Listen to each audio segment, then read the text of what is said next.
Hey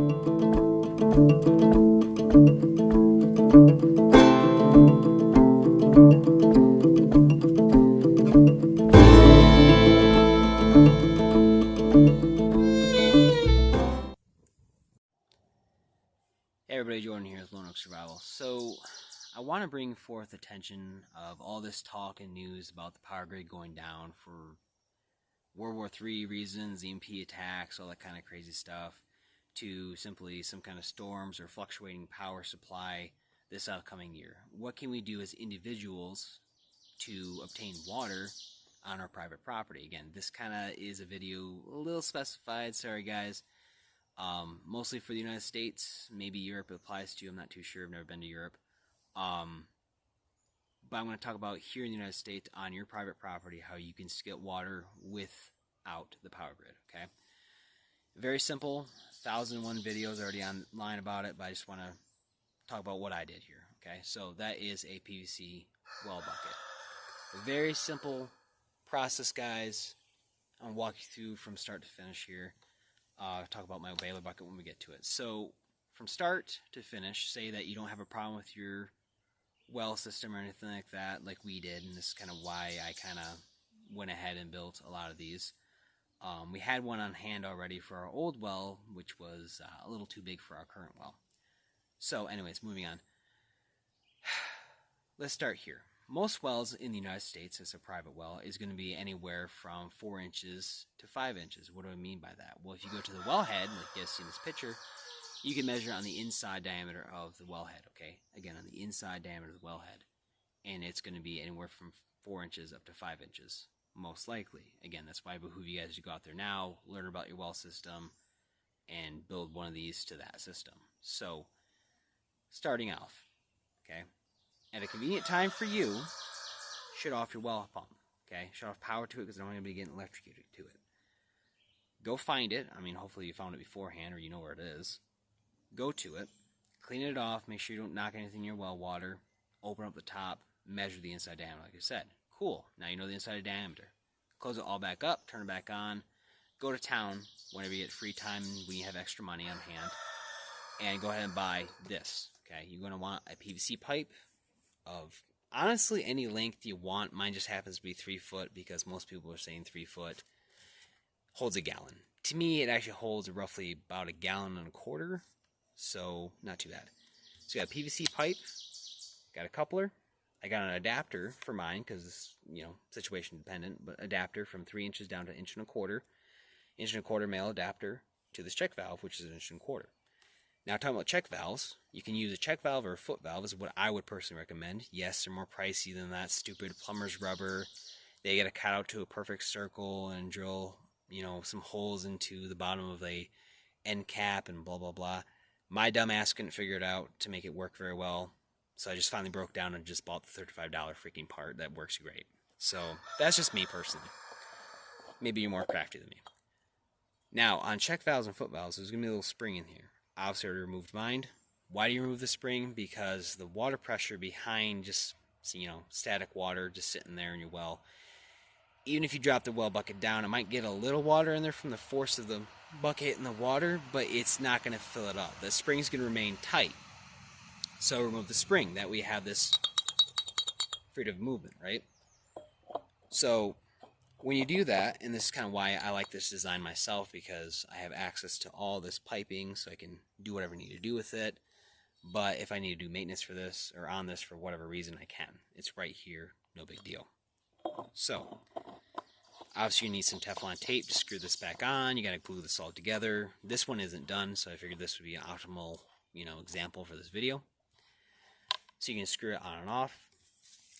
Up here, to finish it off, you want to drill 2 holes that are level with each other. Run a carriage bolt through it. Have some locking nuts, locking nuts and some washers. Arrange it in order. Your baler bucket is done. Okay, cool. And then you have that on hand. Now, while you're researching your well system, you should understand how deep is your well. You can go usually your local county clerk's office. They might have the information there. Or you can do the savvy way, just take some rope, tie it off, obviously, and kind of drop some kind of cleaned object down into, you know, the water. Or if you're like my family and I and have the misfortune of Murphy being a huge dick to us and decided having a well pump break, we have to take it out. Now, granted, the thing is this, my brother-in-law Caleb actually worked on wells for, I think, roughly a year or so, maybe longer. And he helped us out, walk us through the whole process. It's really not that complicated, guys. If my dumb ass can figure it out, I'm sure all of you can figure it out.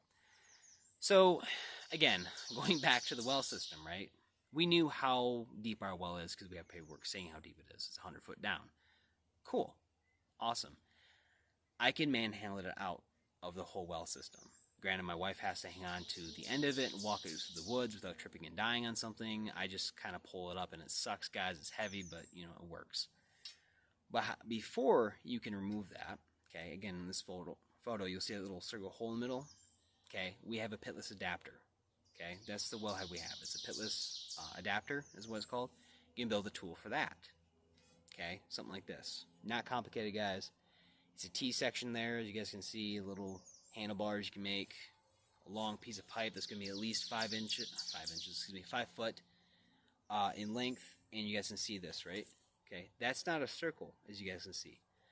I actually had to sit there and pound it down into shape because your pitless adapter is going to have a weird square, oblong-ish kind of nut on there.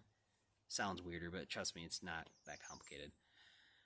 So you want to pound the end down from a circle. You just kind of want to start slow, be very careful, and if you're actually more prudent than I am, where I was at the time, you actually can get adapters for the end of this, so you can have multiple adapters in case you do screw up. You don't have to buy a whole big piece of pipe again. You can just buy a little adapter, and you want to pound down the end carefully. So basically, say my hand's the nut here, you want to drop it down, C, and you want to pull up. You want to do little quarter turns or eighth turns and kind of pull up. If it catches and it stays, lefty-loosey, righty-tighty. It's that simple, guys. And what's happening inside the well casing is that these little security bars, as I call them, kind of start closing in towards the pipe. That way you can actually yank up your whole well system, I guess, if you will. And from there, you can take it out. You can set up a tripod, simple tripod with some pulley system, make sure it's all secured and whatnot, and you can drop your PVC pipe, or baler bucket, excuse me, down in your well and get water that way. So, I have a bucket full of water here. You guys know I'm not joking around, there's water in there. Take this and listen. Hope you guys heard that. I'll do it again. That's water going in this pipe. Granted, it's not very big. I mean, this thing's like only up my shin, so it doesn't actually drop in that far. But as you guys can see, it works. The check valve works just fine. Let's see if I can actually fill this whole pipe up with water. I don't know if I can or not.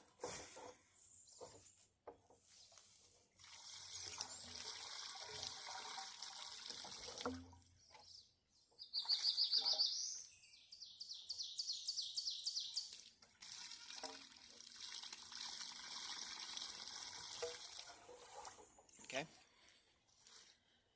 So, say, obviously you want to clean this off and keep it as clean as possible, along with the rope, so you don't contaminate your water. That's very key to this whole thing. So say you drop it down. I have a 5-gallon bucket or whatever I'm going to fill up water with to bring it to my house in an emergency situation. You can sit there, instead of taking it down and tilting this way. Another good thing about the check valve, you can sit there. Bam. That easy, guys. So that's what you can do. I'd behoove you to build at least 3, because 3 is 2, 2 is 1, and 1 is none. And remember, Murphy is not your friend. He's a dick. So keep that in mind. And always, guys, I hope this video helps somebody else somewhere in the world. That's my goal in my whole videos. Anyways, as always, guys, stay frosty, prep up, and God bless.